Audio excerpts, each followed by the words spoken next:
right, I am back. We are continuing to part 4. They just got out of the dump. Oh, I forgot my cappuccino. Hold on.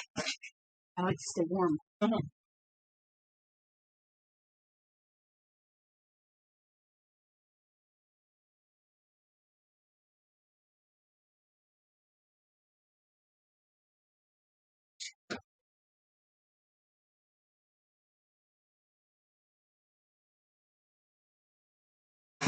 Plus, it's caffeine. Maybe it'll keep me from yawning.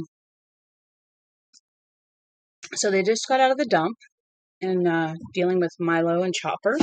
So we are going to continue, shall we? I am Lady Rain. I keep forgetting to say that at the beginning of my videos. And we are reading The Body, which was made into a movie called Stand By Me. And yeah, so see how things go, shall we? Let's continue. There was some discussion in righteous tones that are actually kind of forced sounding about how we had shown that creepy Milo Pressman we weren't just another bunch of pussies. I told how the guy at the Florida market had tried to jap us, and then we fell into a gloomy silence, thinking it over. For my part, I was thinking that maybe there was something to that stupid grocer's business after all. Things couldn't have turned out much worse, in fact, I thought. It might be to just keep going and spare my folks the pain of having one son in the Castleview Cemetery and one in South Windman's Boys Correctional. I had no doubt that Milo would go to the cops as soon as the importance of the dump, having been closed at the time of the incident, filtered into his thick skull. When that happened, he would realize that I really had been trespassing, public property or not. Probably that gave him every right in the world to sick his dog on me. And while Chopper wasn't the hellhound he was cracked up to be, he sure would have ripped the sit-down out of my jeans if I hadn't won the race to the fence. All of it put a big, dark crimp in the day. And there was another gloomy idea rolling around inside my head. The idea that this was no lark after all. Or maybe we deserved our bad luck. Maybe it was even God warning us to go home. What were we doing anyway? Going to look at some kid that had gotten himself all mashed up by a freight train? But we were doing it, and none of us wanted to stop. We had almost reached the trestle, which carried the tracks across the river, when Teddy burst into tears. It was as if a great inner tidal wave had broken through a carefully structured set of mental dikes. No bullshit. It was that sudden and that fierce. The sobs doubled him over like punches, and he sort of collapsed into a heap, his hands going from his stomach to the mutilated gobs of flesh that were the remains of his ears. He went on crying in hard, violent bursts. None of us knew what the fuck to do. It wasn't crying like when you got hit by a line dive when you were playing shortstop, or smashed in the head playing tackle football on the common, or when you fell off your bike. There was nothing physically wrong with him. We walked away a little and watched him, our hands in our pockets.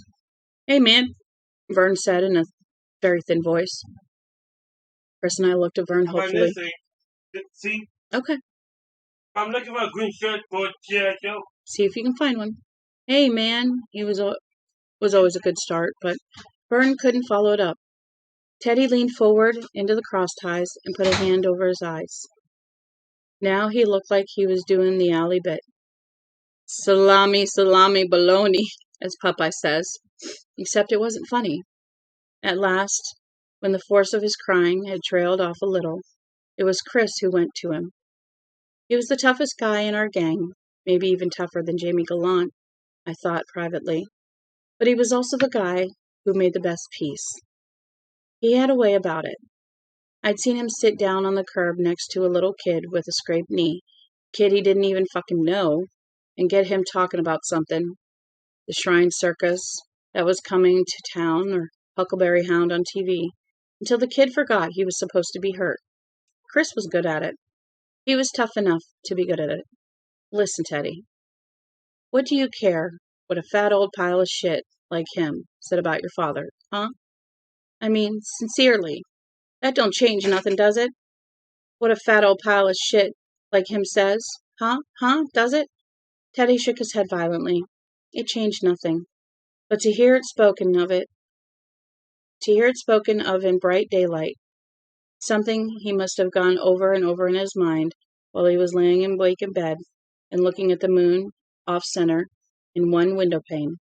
Something he must have thought about in his slow and broken way, until it seemed almost holy, trying to make sense of it, and then to have it brought home to him that everybody else had merely dismissed his dad as a loony.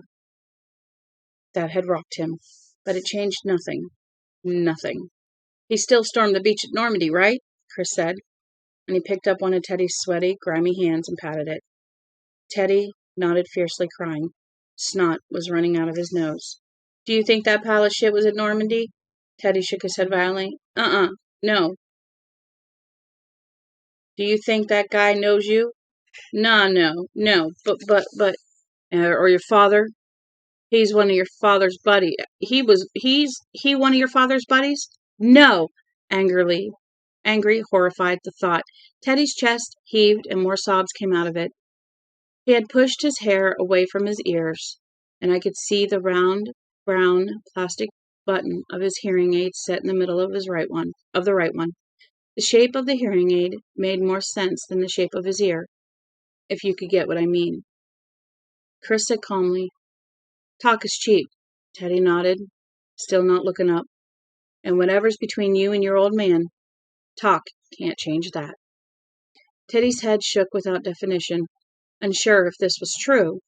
Someone had redefined his pain, and redefined it in shockingly common terms. That would, loony, have to be examined. Fucking Section 8 later, in depth, on long sleepless nights. Chris rocked him. He was wrecking you, man, he said in soothing cadences that were almost a lullaby. He was trying to rake you over the friggin' fence, you know that? You know it. No strain, man. No fucking strain. He don't know nothing about your old man. He don't know nothing but stuff he heard from those rum-dums down at the Mellow Tiger. He's your dog shit, man. Right, Teddy? Huh? Right? Teddy's crying was down to sniffles. He wiped his eyes, leaving 2 sooty rings around them, and sat up. I'm okay, he said, and the sound of his own voice seemed to convince him. Yeah, I'm okay.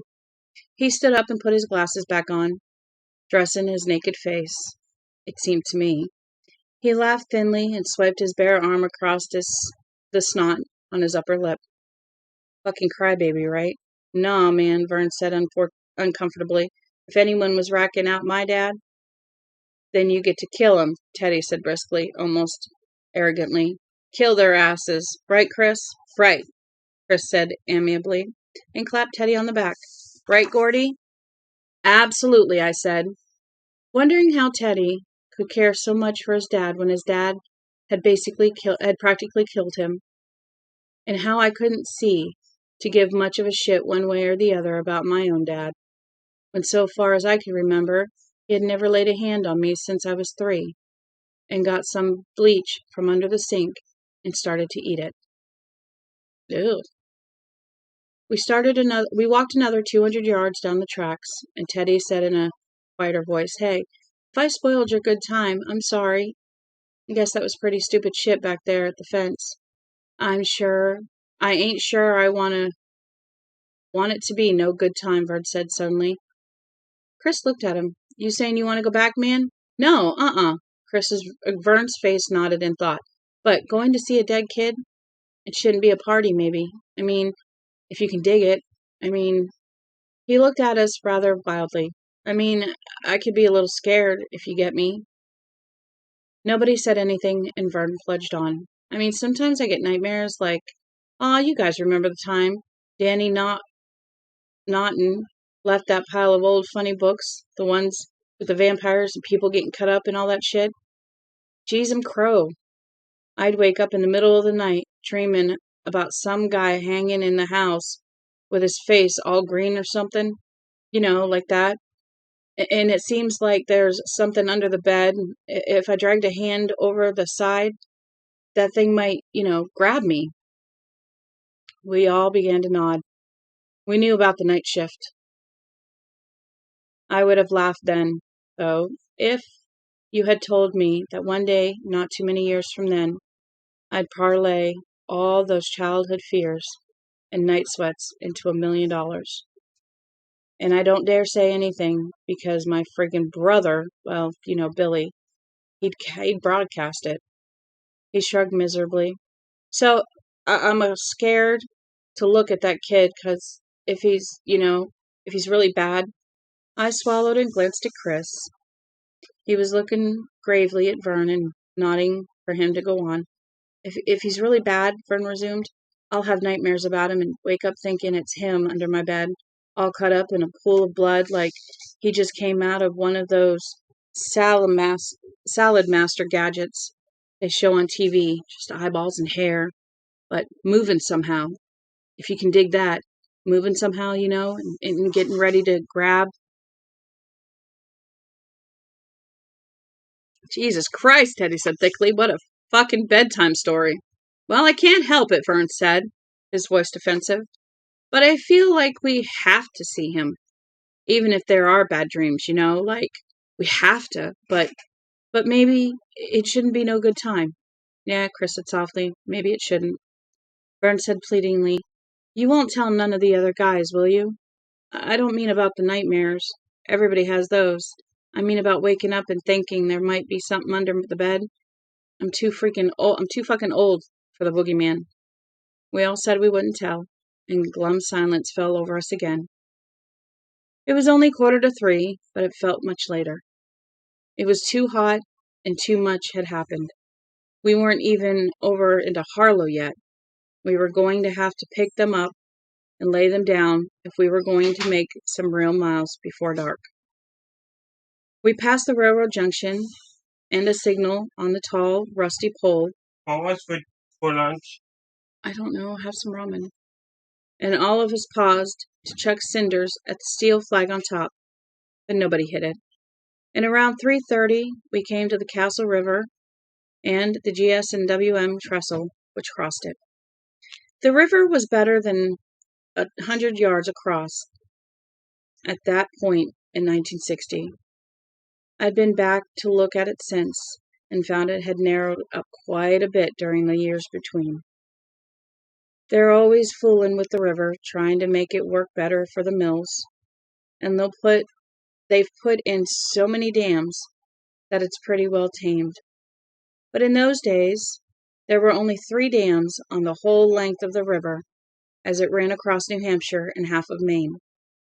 The castle was still almost free back then, and every 3rd spring it would overflow its banks and over Route 136 in either Harlow or Danvers Junction, or both. Now, at the end of the driest summer western Maine had seen since the Depression, it was still broad. From where we stood on the Castle Rock, the bulking forest on the Harlow side looked like a different country altogether. The pines and spruces over there were bluish in the heat haze of the afternoon. The rails ran across the water 50 feet up, supported by the underpinning of tarred wooden support posts and crisscrossing beams. The water was so shallow you could look down and see tops of the cement plugs, which had been planted 10 feet deep in the riverbed to hold up the trestle. The trestle itself was pretty chintzy. The rails ran over a long, narrow wooden platform of 6x4s. There was a 4-inch gap between each pair of those beams, where you could look all the way down into the water. On the sides, there was no more than 18 inches between the rail and the edge of the trestle. If a train came, It was maybe enough room to avoid getting plastered, but the wind generated by the highballing freight would surely sweep you off to fall to a certain death against the rocks, just below the surface, the shallow running water. Looking at the trestle, we all felt fear start to crawl around in our bellies, and mixing uneasily with the fear was the excitement of a boss dare, a really big one, something you could brag on for weeks after you got home, if you got home. That queer light was creeping back into Teddy's eyes, and I thought he wasn't seeing the GS and WM train trestle at all, but a long sandy beach, 1,000 LSTs aground in the foaming waves, 10,000 GIs charging up the sand, combat boots digging. They were leaping rolls of barbed wire, tossing grenades at pillboxes, overrunning machine gun nests.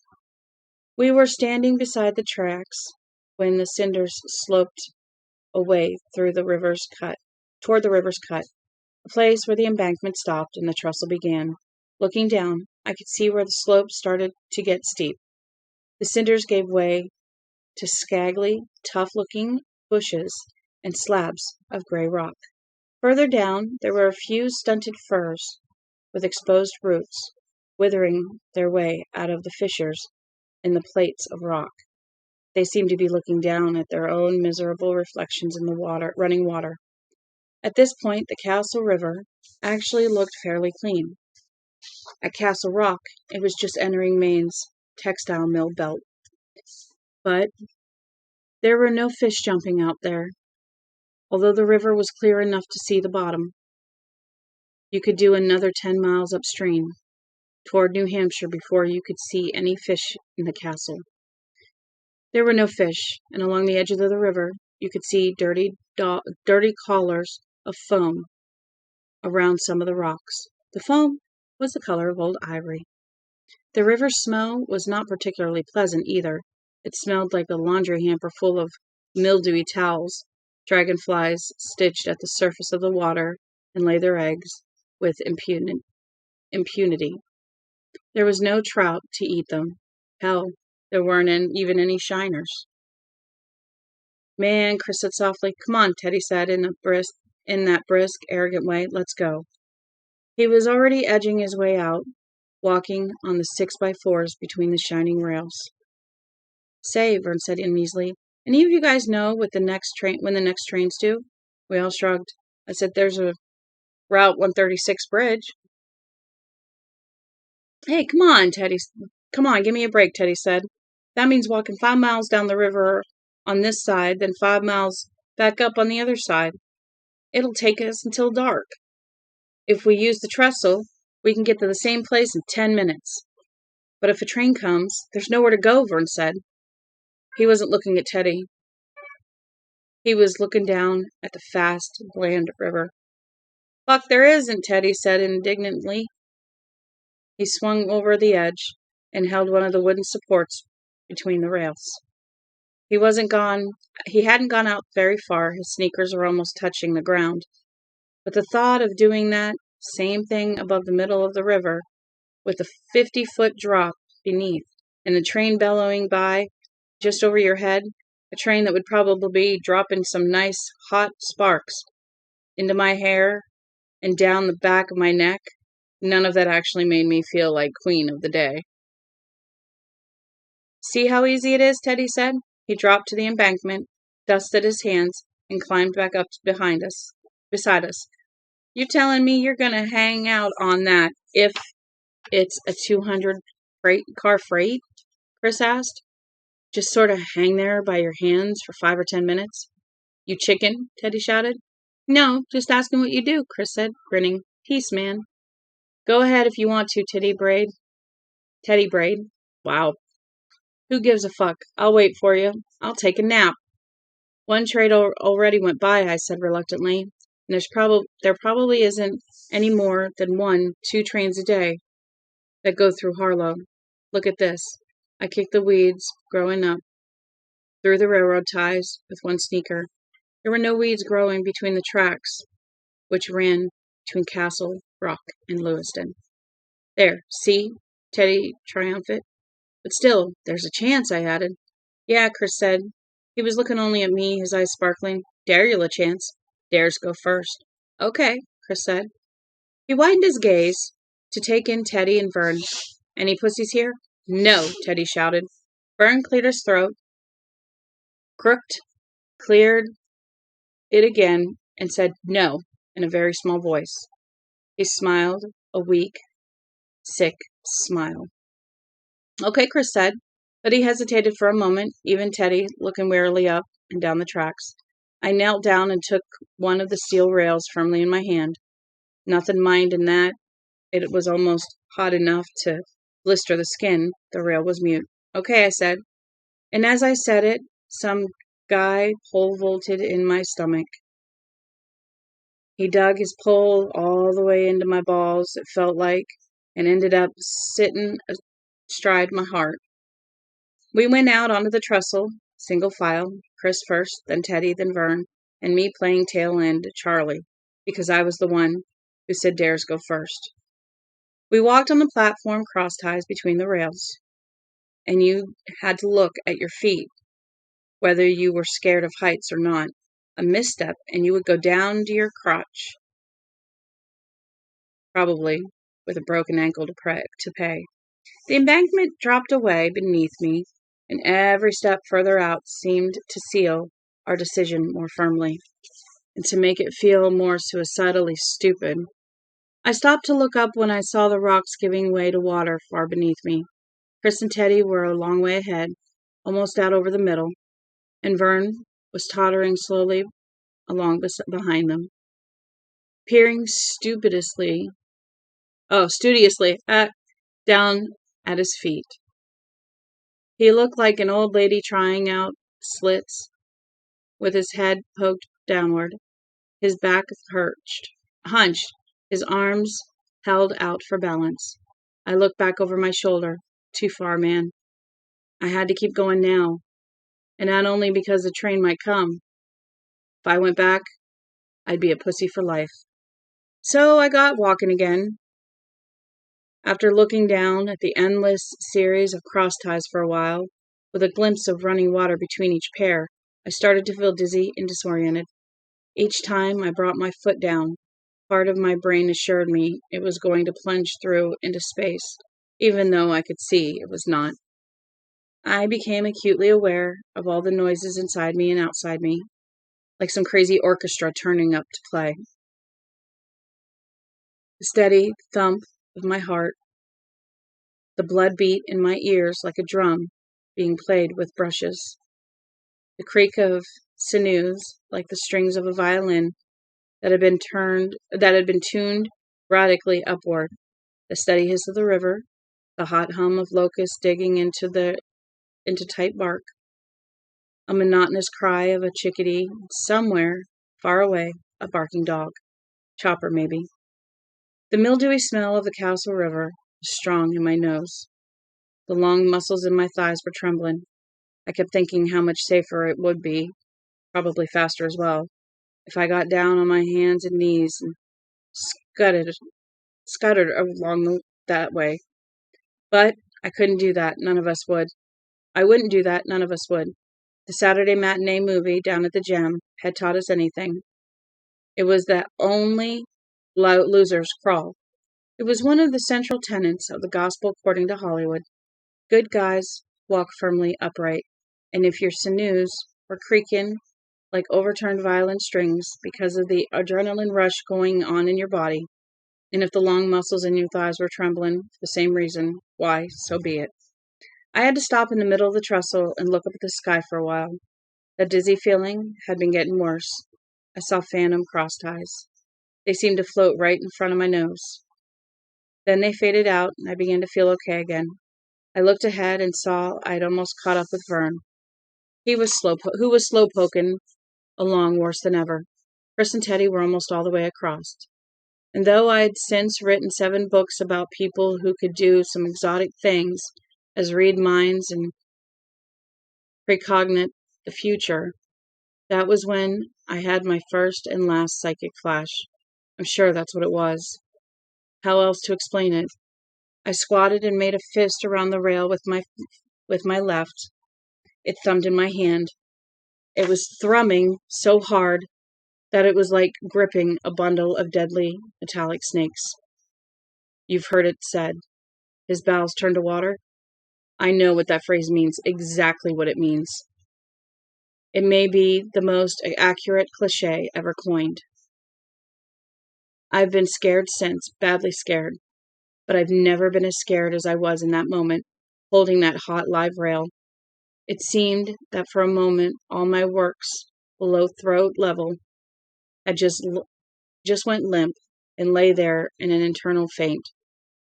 A thin stream of urine ran listlessly down the inside of one thigh. My mouth opened. I didn't open it. It opened by itself, the jaw dropping like a trap door from which the hinge pins had suddenly been removed. My tongue was plastered suffocatingly along the roof of my mouth. All my muscles were locked. That was the worst. My works went limp, but my muscles were in a kind of dreadful lock bolt, and I couldn't move at all. It was only for a moment, but in the subjective time stream, it seemed forever. All sensory input became intensified, as if some power surge had occurred in the electrical flow of my brain, cranking everything up from 110 volts to 220. I could hear a plane passing in the sky somewhere near, and had time to wish I was on it, just sitting in a window seat with a Coke in my hand and gazing idly down at the shiny line of the river whose name I did not know.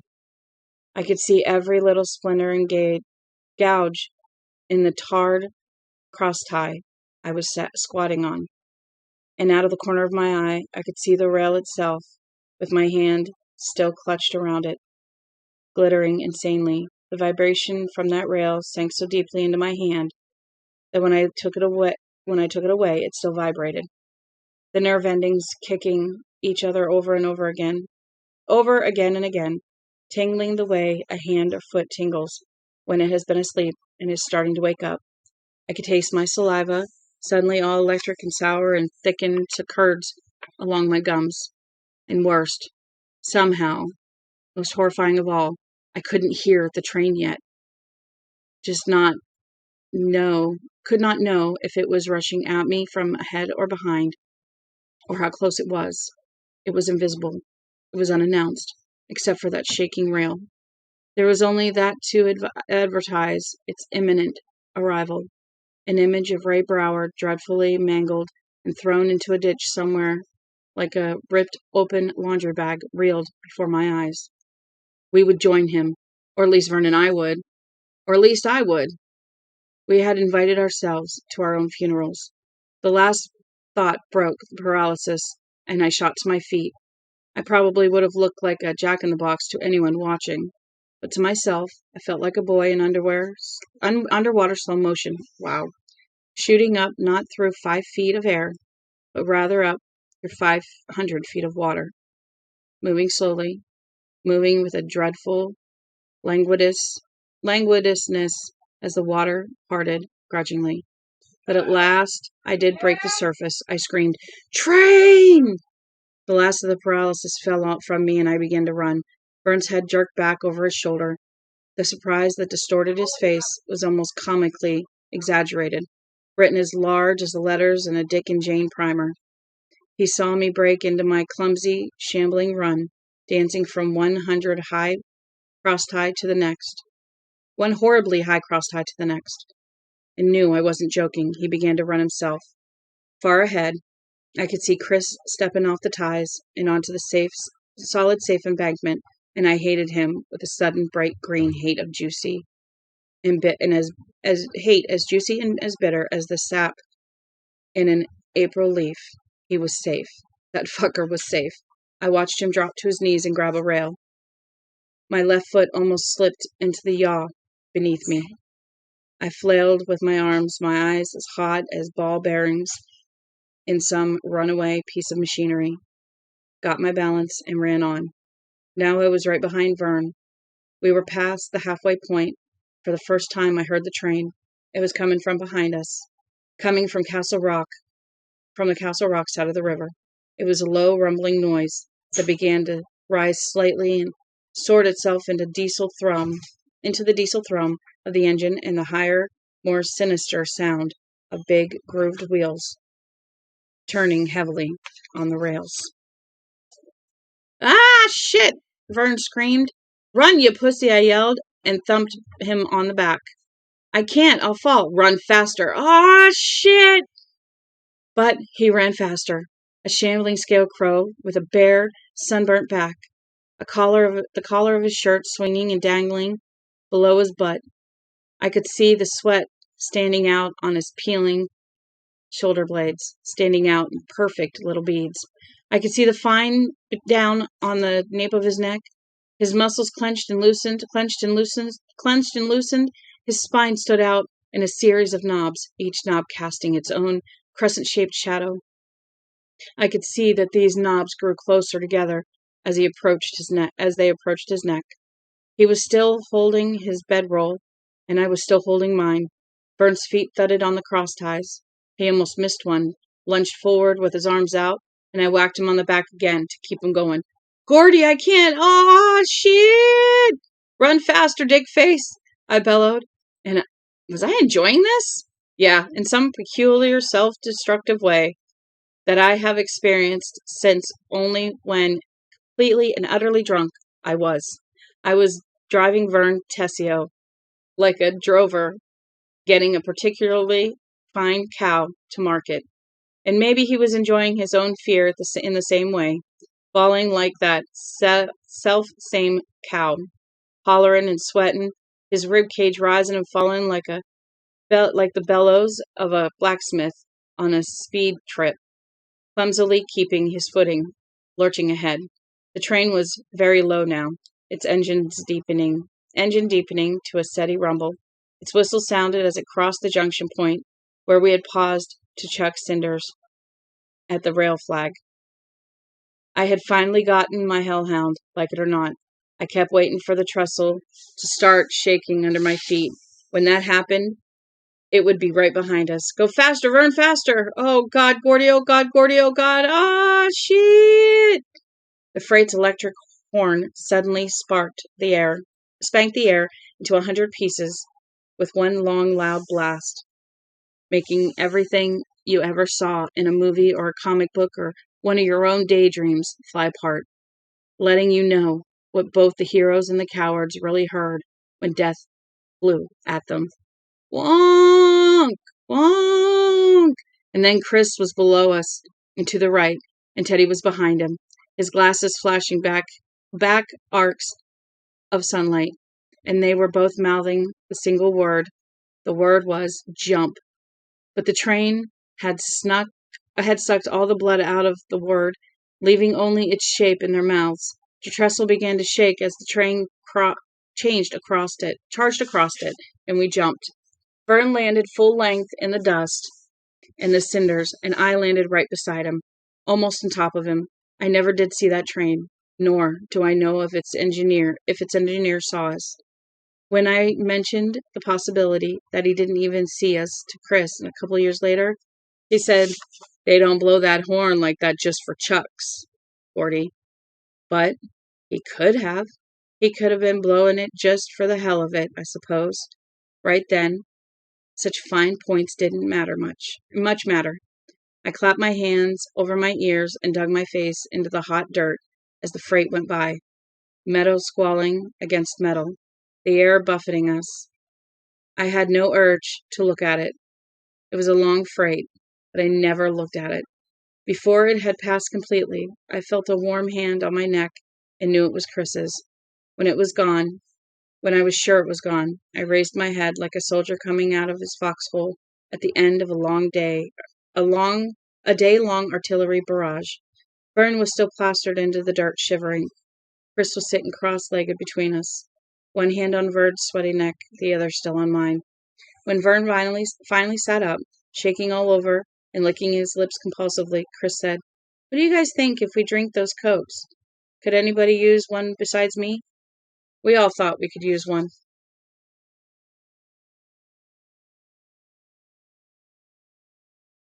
Boy, what a streak. About a quarter of a mile along on the Harlow side, the GS and WM tracks plunged directly into the woods. The heavy, wooded land sloped down to a marshy area. It was full of mosquitoes, almost as big as fighter planes, and it was cool, blessedly cool. But it was cool, blessedly cool. We sat down in the shade to drink our cokes. I missed something. We sat down in the shade to drink our cokes. Vern and I threw our shirts over our shoulders to keep the bugs off, but Chris and Teddy just sat naked to the waist, looking as cool and collected as two Eskimos in an ice house. We hadn't been there 5 minutes when Vern had to go off into the bushes and take a squat, which led to a good deal of joking and elbowing when he got back. Train scare you much, Vern? No, he said. I was going to squat when we got across.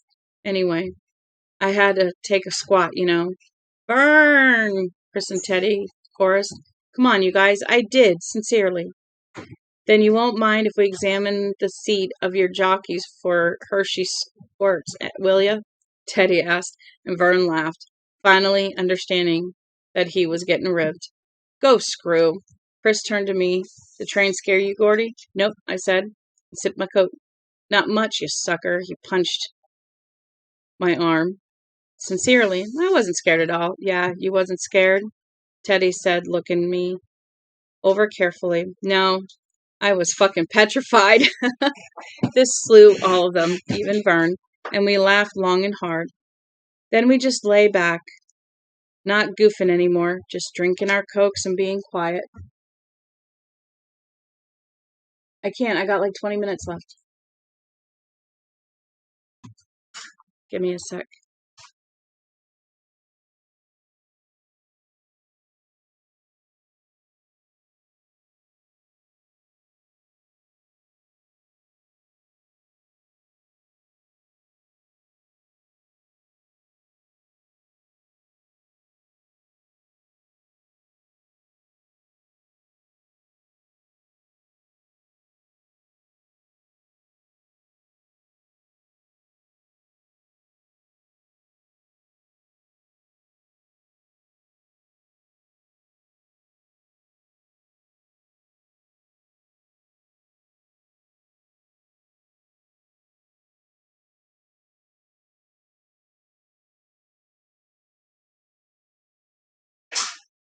This slew all of them, even Vern, and we laughed long and hard. Then we just lay back, not goofing anymore, just drinking our cokes and being quiet. My body felt warm, exercised, at peace with itself. Nothing in it was working cross-grain to anything else. I was alive and glad to be. Everything seemed to stand out in a special dearness. And although I never could have said that out loud, I didn't think it mattered. Maybe that sense of dearness was something I wanted just for myself. I think I began to understand a little bit that day what makes men become daredevils. I paid $20 to watch Evel Knievel jump his jump over the Snake River Canyon a couple of years ago, and my wife was horrified. She told me that if I'd been born a Roman, I would have been right there in the Colosseum, munching grapes and watching as the lions disemboweled the Christians. She was wrong, although it was hard for me to explain why, and really, I think she thought I was just jiving her.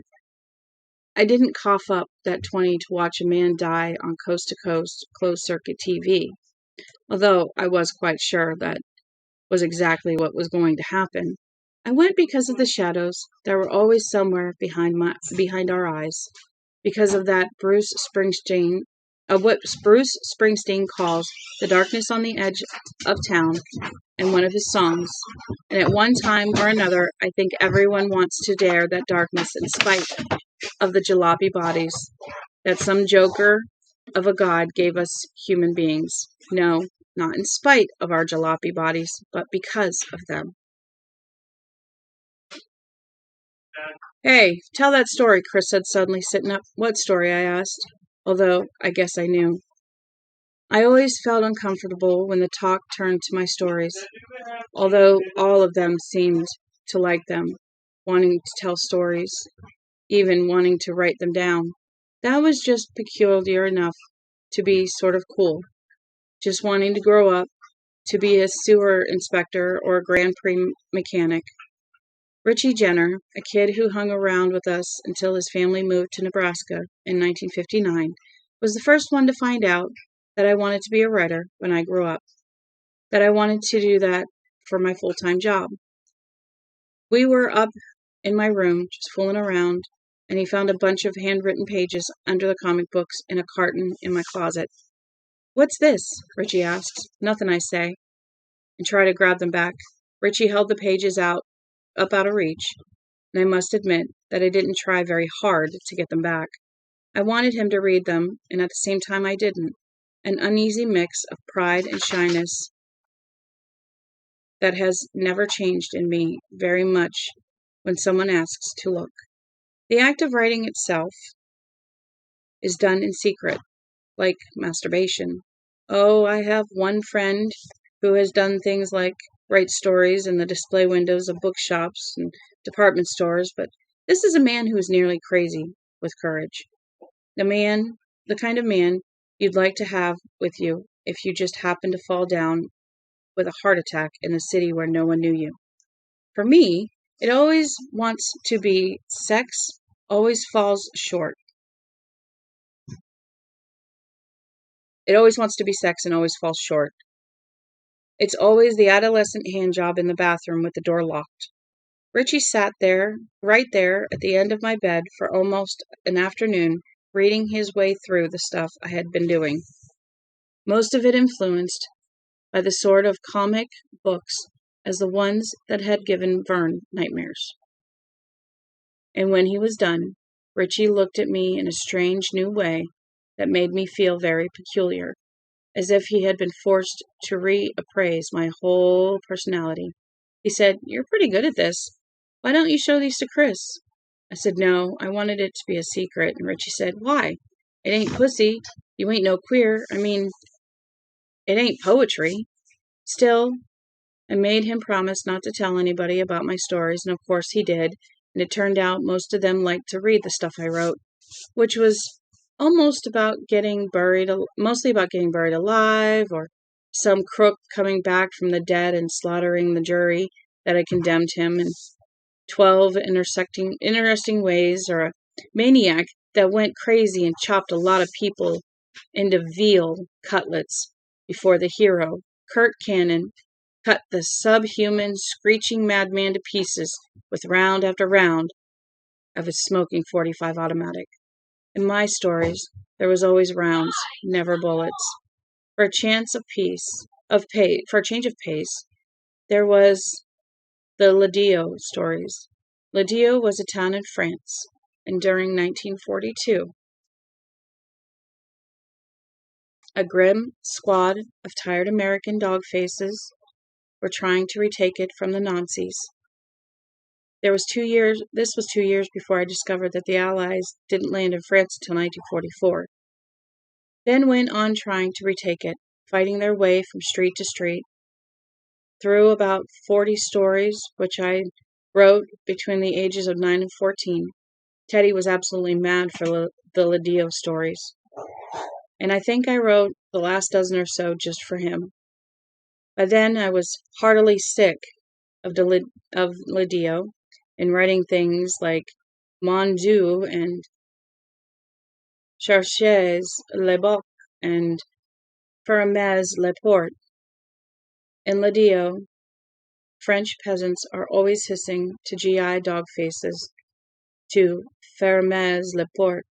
But Teddy would hunch over pages, his eyes big, his brow beaded with sweat, his face twisting. There were times when I could almost hear air-cooled Brownings and whistling 88s going off in his skull.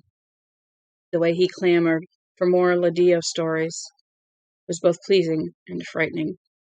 Nowadays, writing is my work, and the pleasure has diminished a little. And more often, that guiltily masturbatory pleasure has become associated in my head with the coldly clinical images of artificial insemination that come according to the rules and regs laid down in my publishing contract. And although no one is ever going to call me the Thomas Wolfe of my generation, I rarely feel like a cheat. I get it off as hard as I can every fucking time. Doing less would, in an odd way, be like going faggot. Or what that meant to us back then. What scares me is how often it hurts these days. Back then, I was sometimes disgusted by how damned good it felt to write.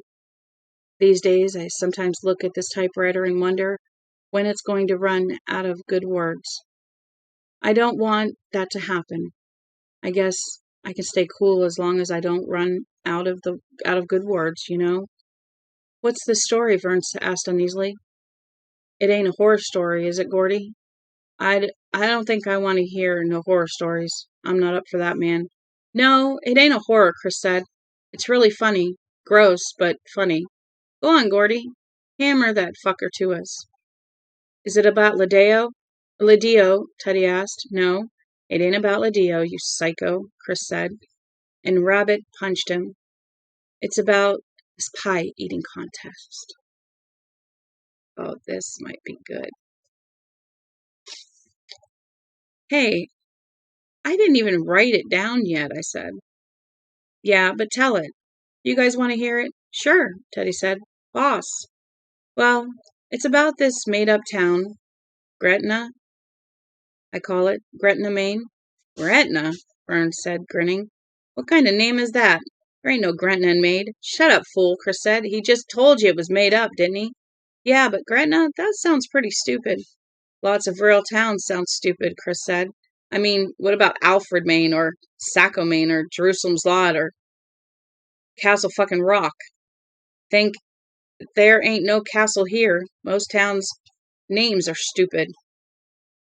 You just don't think so because you're used to them, right, Gordy? Sure, I said. But privately, I thought Vern was right. Gretna was a pretty stupid name for a town. I just hadn't been able to think of another one. So anyway, they're having their annual Pioneer Days, just like in Castle Rock. Yeah, Pioneer Days, that's a fucking blast, Vern said earnestly. I put my whole family in that jail on wheels they have. And even fucking Billy. It was only for half an hour and it cost me my whole allowance, but it was worth it just to know where that son of a whore was. Will you shut up and let him tell it? Teddy hollered. Vern blinked. Sure, yeah, okay. Go on, Gordy, Chris said. It's not really much. Nah, we don't expect much from a wet end like you, Teddy said, but tell it anyway. I cleared my throat. So anyway, it's Pioneer Days, and the last night they have these three big events. There's an egg roll for the little kids, sack race for kids that are like 8 or 9, and then there's the pie eating contest. And the main guy of the story is this fat kid nobody likes named Davy Hogan. Like Charlie Hogan's brother, if he had one, Vern said, and then shrank back as Chris Rabbit punched him again. This kid, he's our age, but he's fat. He weighs like 108, or like 180, and he's always getting beat up and ranked out. And all the kids, instead of calling him Davy, they call him Lard-ass Hogan. What do you have? Give that here. That is not for you to chew on. Go get your toy. Give it here. Thank you. She's to my gate. Now go get a toy. The gate's open. Go get a toy.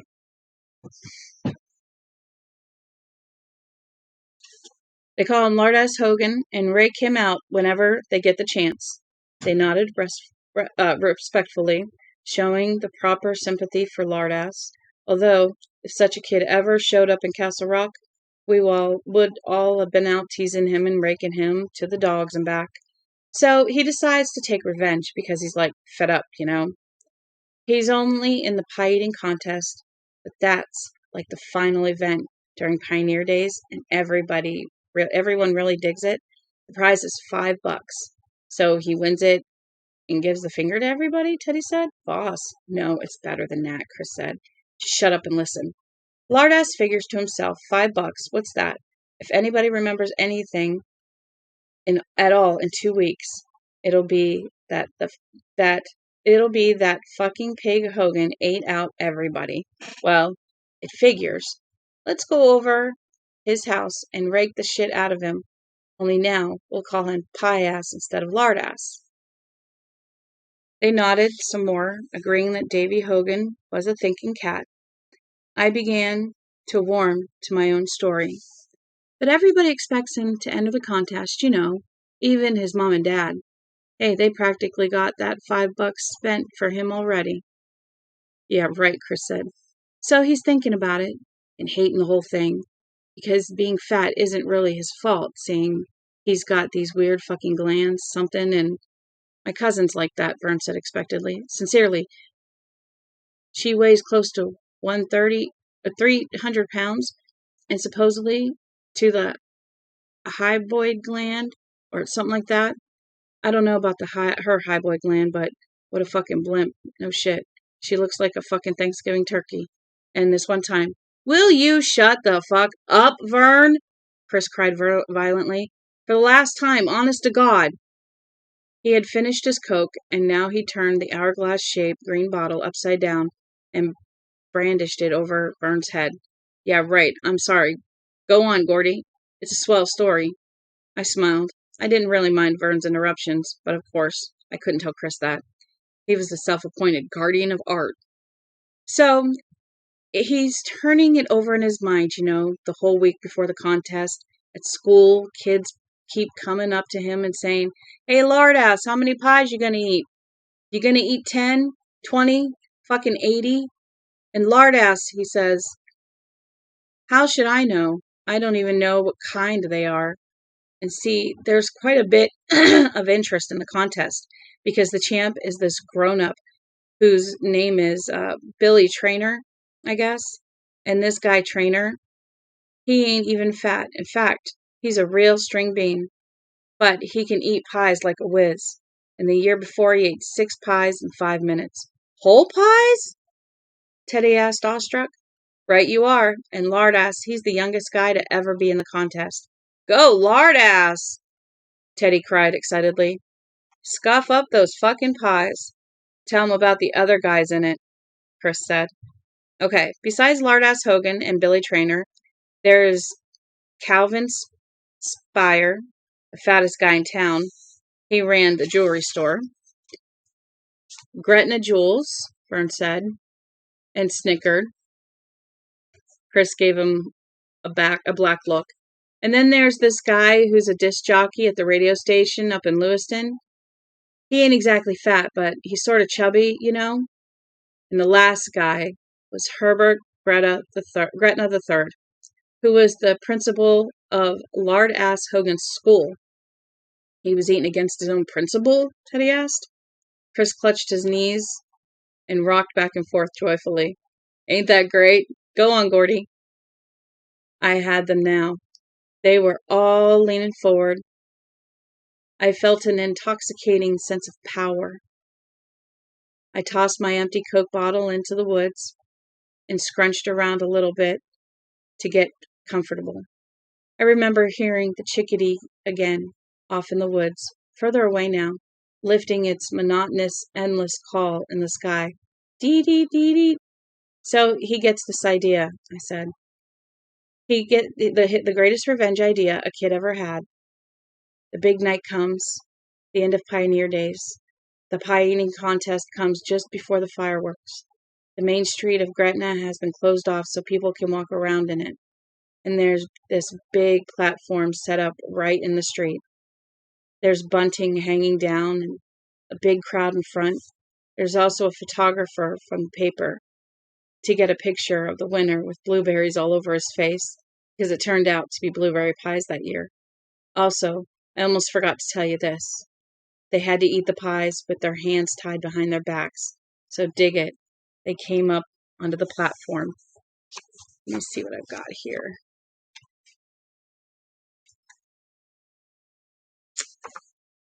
I'm debating whether I want to wait to tell the rest of the story until tonight or continue on. I think I'm going to continue on.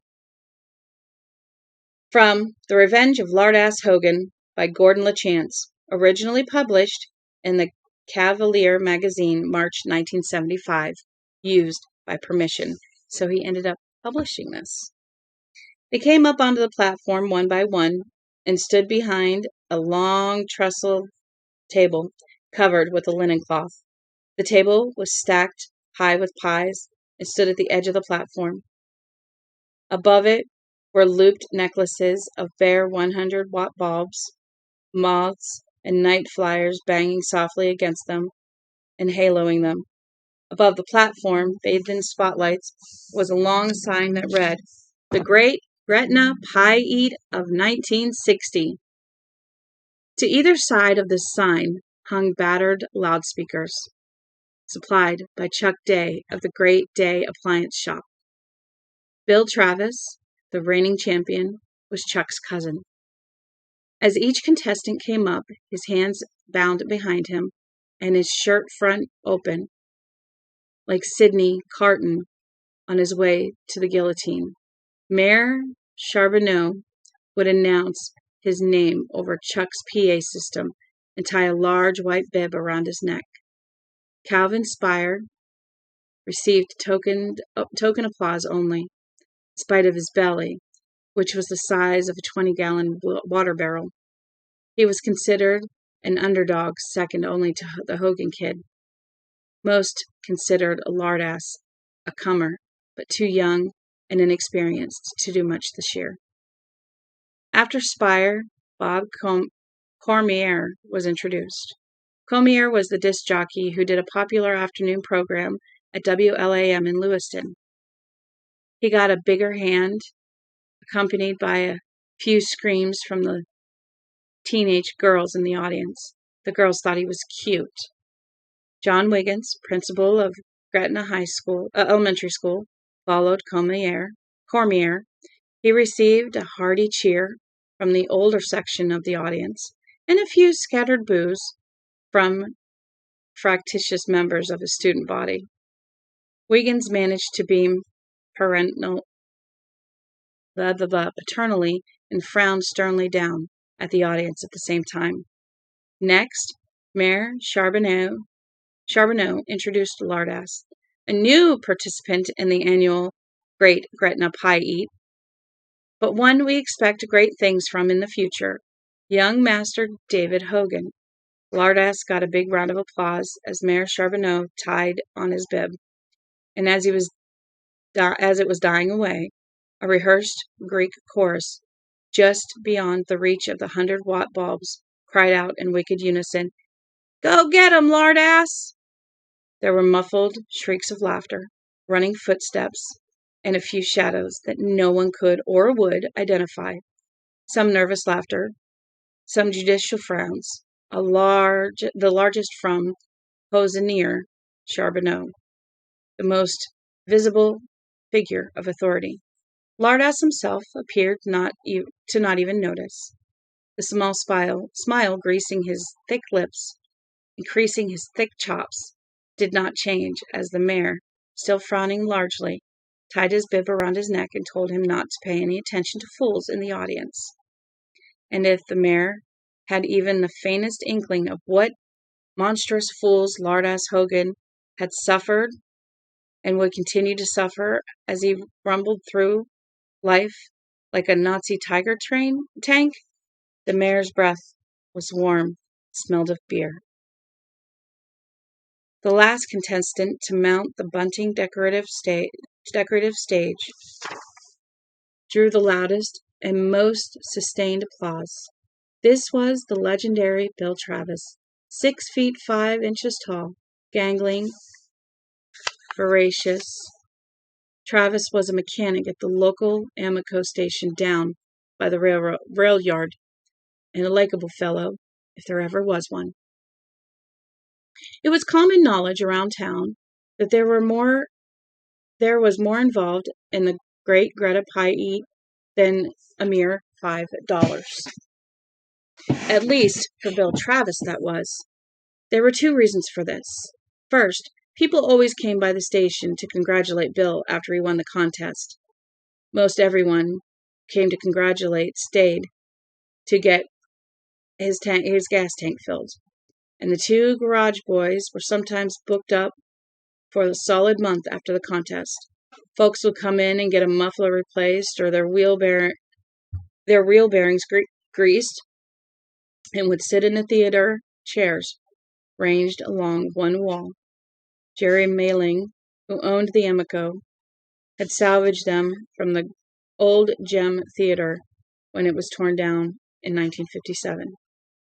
Drinking Cokes and Moxies from out of the machine and gassing with Bill about the contest as he changed spark plugs or rolled around on a crawly wheelie under someone's International Harvester pickup, looking for holes in the exhaust system. Bill always seemed willing to talk, which was one of the reasons he was so well liked in Gretna. There was some dispute around town as to whether Jerry Malling gave Bill a flat bonus for the extra business, his yearly fee, or yearly eat if you prefer, brought in, or if he got an out-and-out raise. Whatever way it was, there could be no doubt that Travis did much better than most small-town wrench jockeys. He had a nice-looking 2-story ranch out on the Sabatus Road, and certain snide people referred to it as the house that pies built. That was probably an exaggeration, but Bill had it coming another way, which brings us to the second reason there was more to it for Travis than just $5. The pie eat was a hot wagering event in Gretna. Perhaps most people only came to laugh, but a goodly minority also came to lay their money down. Contestants were observed and discussed by these bettors as ardently as thoroughbreds were observed and discussed by racing touts. The wagerers accosted contestants, friends, relatives, even mere acquaintances. They pried out any and all details concerning the contestants' eating habits. There was always a lot of discussion about that year's official pie. Apple was considered a heavy pie, apricot a light one, although a contestant had to resign himself to a day or two of the trots after downing 3 or 4 apricot pies. That year's official pie, blueberry, was considered a happy medium. Bettors, of course, were particularly interested in their man's stomach for blueberry dishes. How did he do on blueberry buckle? Did he favor blueberry jam over strawberry preserves? Mama, Had he been known have some sour cream and some nacho cheese for what? so I can eat it? In a bowl? Yeah. Why? Have some ramen. I'm tired of having ramen over and over. Then have some soup. Or make some fish sticks. Fish sticks. Thank you. They're in the freezer up here. Had he been known to sprinkle blueberries on his breakfast cereal? Or was he strictly a bananas and cream sort of fellow? There should be a blue box. No, it's not. Well, then go down and check downstairs. There were other questions of some moment. Was he a fast eater who slowed down, or a slow eater who started to speed up as things got serious, or just a good, steady, all-around trencherman? How many hot dogs could he put away while watching the Babe Ruth League game down at the St. Dom's baseball field? Was he much of a beer drinker, and if so, how many bottles did he usually put away in the course of an evening? Was he a belcher? It was believed. Want fish sticks? Yeah, put some in for me. What about? I don't know, ask her. But do you want some fish sticks? It was believed that a good belcher was a bit tougher to beat over the long haul. She said no. All right, then. All of this and other information was sifted, the odds laid, the bets made.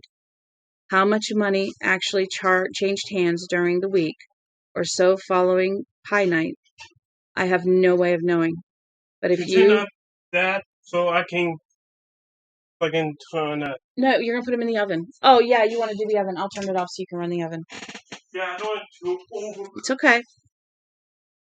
All of this and other information was sifted, the odds laid, the bets made. How much money actually changed hands during the week or so following pie night, I have no way of knowing. But if you held a gun to my head and forced me to guess, I'd put it at a close to $1,000.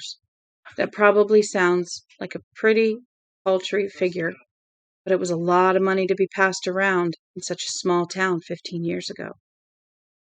And because the contest was honest and a strict time limit of 10 minutes was observed, no one objected to the competitor betting on himself, and Bill Travis did so every year. Talk was, as he nodded, smiling, to his audience on that summer night in 1960, that he had bet a substantial amount on himself again. Don't put it too heavy. Nick, don't put it too heavy, okay? Okay. And that the best he had been able to do this year was 1 to 5 odds. If you're not the betting type, let me explain it this way. He'd have to put $250 at risk to win 50. Not a good deal at all, but it was the price of success. And as he stood there, soaking up the applause and smiling easily, he didn't look too worried about it. And the defending champion, Mayor Chabonneau, trumpeted, Gretna's own Bill Travis. Woo, Bill! How many are you going through tonight, Bill? You going for 10, Billy boy? I got a 2 spot on you, Billy. Don't let me down, boy. Save me one of those pies, Trav.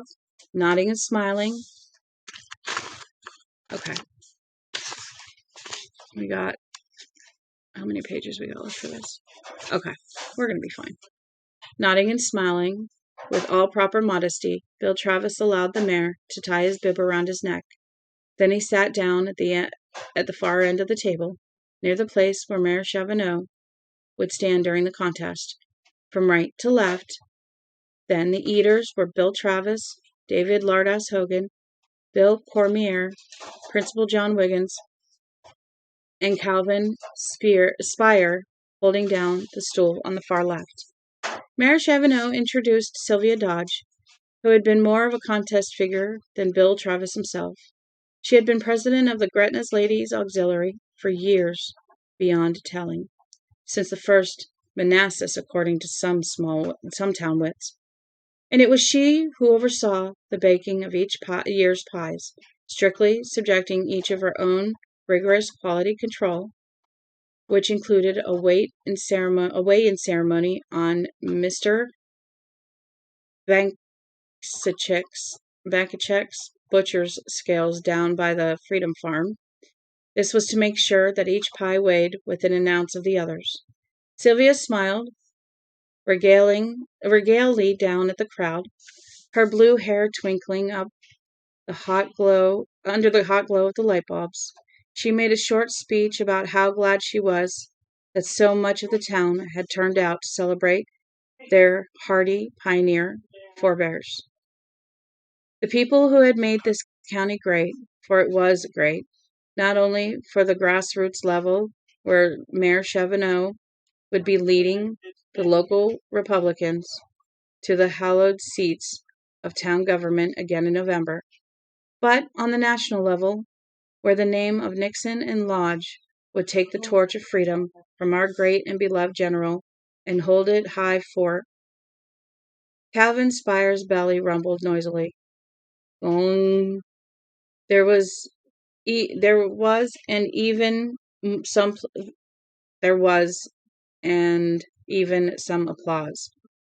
Sylvia Dodge, who knew perfectly well that Calvin was both a Democrat and a Catholic, either would have been forgivable alone, But the two combined never managed to blush, smile, and look furious at the same time. She cleared her throat and wound up with the ringing extortion to every boy and girl in the audience, telling them to always hold the red, white, and blue high, both in their hands and in their hearts, and to remember that smoking was a dirty, evil habit which made you cough. The boys and girls in the audience, most of them who were wearing peace medallions and smoking not Camels but marijuana, in another 8 years, stuffed their feet and waited for the action to begin. "Less talk, more eating," someone in the back row called, and there was another burst of applause. It was heartier this time. Mayor Chavanneau handed Sylvia a stopwatch and the silver police whistle, which she would blow at the end of the 10 minutes of all-out pie eating. Mayor Chavanneau would then step forward and hold up the hand of the winner. "Are you ready?" Visitor's voice rolled triumphantly through the great day PA, and of course, and off down Main Street. The 5 pie eaters declared they were ready. "Are you set?" Visitor inquired further. The eaters growled that they were indeed set. Down street, a boy set off a rattling skein of firecrackers. Mayor Chavanneau raised one pudgy hand and then dropped it. "Go!" 5 heads dropped into 5 pie plates. The sound was like 5 large feet stamping firmly into mud. Wet, chomping noises rose on the mild night air, and then were blotted out as the betters and the partisans in the crowd began to cheer on their favorites. And no more than the first pie had been demolished before most people realized that a possible upset was in the making. Lardass Hogan, a 7-1 underdog because of his age and inexperience, was eating like a boy possessed, his jaws machine-gunned up crust. The contest rules required that only the top crust of the pie be eaten, not the bottom. And when that had disappeared, a huge sucking sound issued from between his lips. It was like the sound of an industrial vacuum cleaner going to work. Then his whole head disappeared into the pie plate. He raised it 15 seconds later to indicate he was done. His cheeks and forehead were smeared with blueberry juice, and he looked like an extra in a minstrel show. He was done before the legendary Bill Travis had finished half of his first pie. Startled applause went up as the mayor exclaimed Lardass's pie plate and pronounced it clean enough. He whipped a second pie into place before the pacemaker. Lardass had gobbled a regulation-sized pie in just 42 seconds. It was a contest record. He went at the second pie even more furiously yet, his head bobbing and smooching in the soft blueberry filling. And Bill Travis threw him a worried glance as he called for his second blueberry pie. As he told his friends later, he felt he was in a real contest for the first time since 1957, when George Gamack gobbled 3 pies in 4 minutes and then fainted dead away. He had to wonder, he said, if he was up against a boy or a demon. He thought of the money that was riding on this and redoubled his efforts. But if Travis had redoubled, Lardass had troubled. Blueberries flew from his second pie dish, staining the tablecloth around him like a Jackson Pollock painting. There were blueberries in his hair, blueberries in his bib, blueberries standing out on his forehead as if, in an agony of concentration, he had actually begun to sweat blueberries. "Done!" he cried, lifting his head from his second pie dish before Bill Travis had even consumed the crust of his new pie. "Better slow down, boy," Heisner murmured. Chavanneau himself had $10 riding on Bill Travis. "You got to pace yourself if you want to hold out." It was as if Lardass hadn't heard. He tore into the third pie with lunatic speed, jaws moving with lightning rapidity, and then, but I must interrupt for a moment to tell you that there was an empty bottle in the medicine cabinet at Lardass Hogan's house. Earlier, that bottle had been 3/4 full of pearl yellow castor oil, perhaps the most noxious fluid that the good Lord, in his infinite wisdom, ever allowed upon or beneath the face of the earth. Lardass had emptied that bottle himself, drinking every last drop, and then licking the rim, his mouth twisting, his belly gagging sourly, his brain filled with thoughts of sweet revenge. And as he rapidly worked his way through his third pie, Calvin Spire, dead last, as predicted, had not yet finished his first. Lardass began to deliberately torture himself with grisly fantasies. He was not eating pies at all. He was eating cow flops. He was eating great big gobs of greasy, grimy gopher guts. Oh, wow, I haven't heard that in a while. He was eating diced up woodchuck intestines with blueberry sauce poured over them. Rancid blueberry sauce. He finished his third pie and called for his fourth. Now 1 full pie ahead of the legendary Bill Travis. A fickle crowd, sensing a new and unexpected champ in the making, began to cheer him on lustily. That go to Did you put those in yet? No, How many did you put in? What? How many did you put in?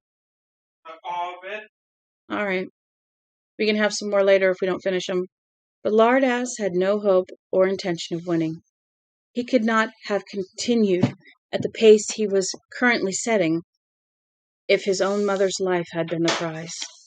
And besides, winning for him was losing. Revenge was the only blue ribbon he sought. His belly groaning with castor oil, his throat opening and closing sickly, he finished his fourth pie and called for his fifth, the ultimate pie. Blueberries became Electra, so to speak.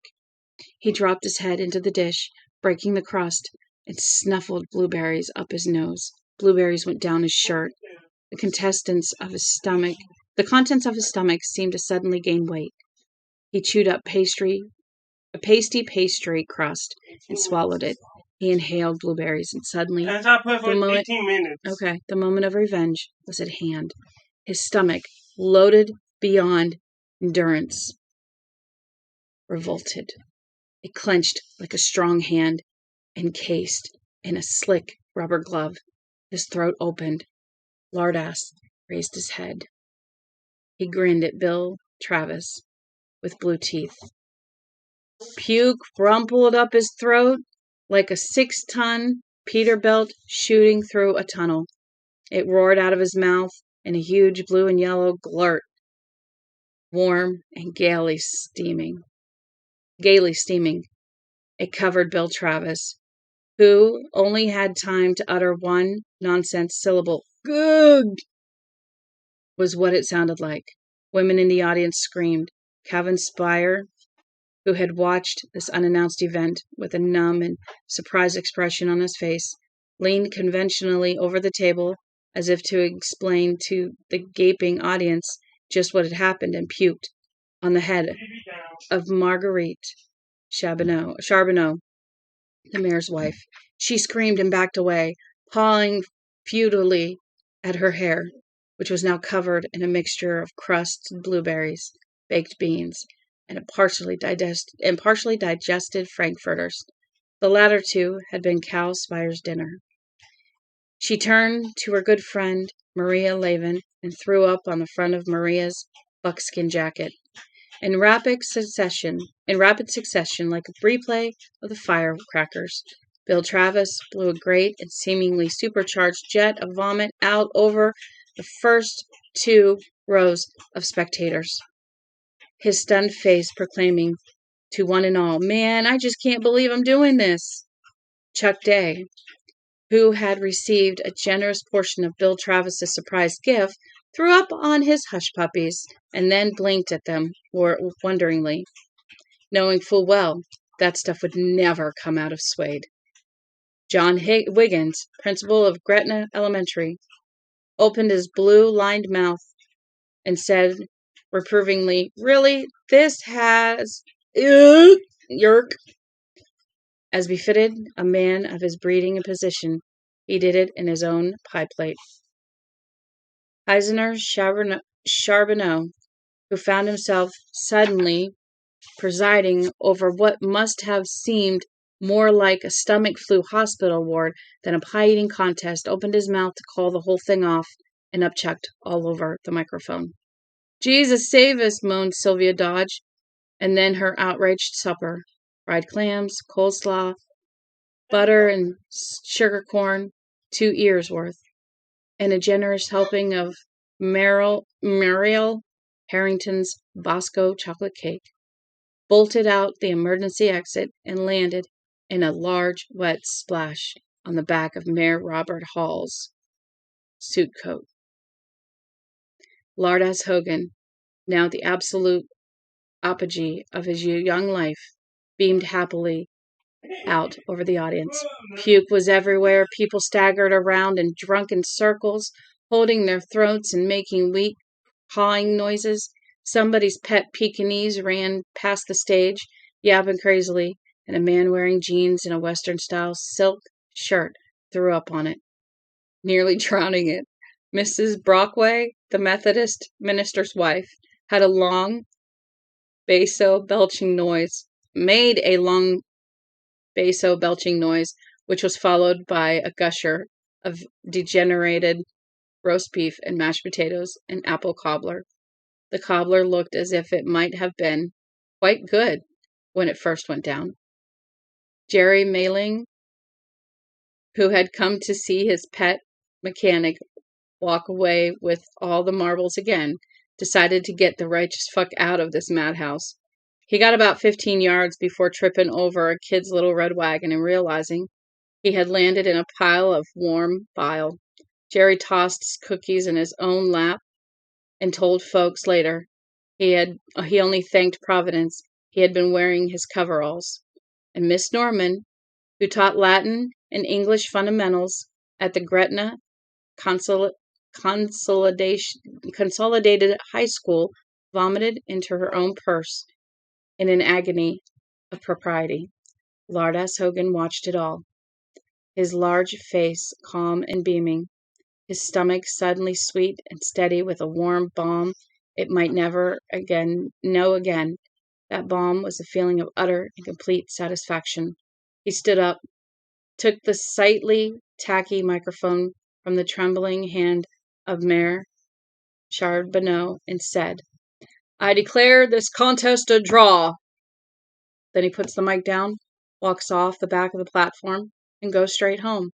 His mother's there, an account of she couldn't get a babysitter for Lardass's little sister, who was only 2, and as soon as he comes in, all covered with puke and pie drool, still wearing his bib, she says, "Davy, did you win?" But he doesn't say a fucking word, just goes upstairs to his room, locks the door, and lays down on his bed. I downed the last swallow in Chris's Coke and tossed it into the woods. "Yeah, that's cool. Then what happened?" Teddy asked eagerly. "Well, I don't know." "What do you mean you don't know?" Teddy asked. "I mean, it's the end. When you don't know what happens next, that's the end." "What?" Fern cried. There was an upset, suspicious look on his face, like he thought maybe he'd just gotten rooked playing penny-up bingo at the Topsham Fair. "What's all this happy-crappy? How did it come out?" "You have to use your imagination," Chris said patiently. "No, I ain't," Vern said angrily. "He's supposed to use his imagination. He made up the fucking story. Yeah, what happened to the cat?" Teddy persisted. "Come on, Gordy, tell us." "I think his dad was at the pie eat, and when he came home, he beat the living crap out of Lardass." "Yeah, right," Chris said. "I bet that's just what happened." "And," I said, "the kids went right on calling him Lardass, except that made some of them started calling him Puke your guts out." "That may be some of them." "That ending sucks," Teddy said sadly. "That's why I didn't want to tell it. You could have made it so he shot his father and ran away and joined the Texas Rangers," Teddy said. "How about that?" Chris and I exchanged a glance. Chris raised one shoulder to barely perceptible shrug. "I guess so," I said. "Hey, you got any new Lidio stories, Gordy?"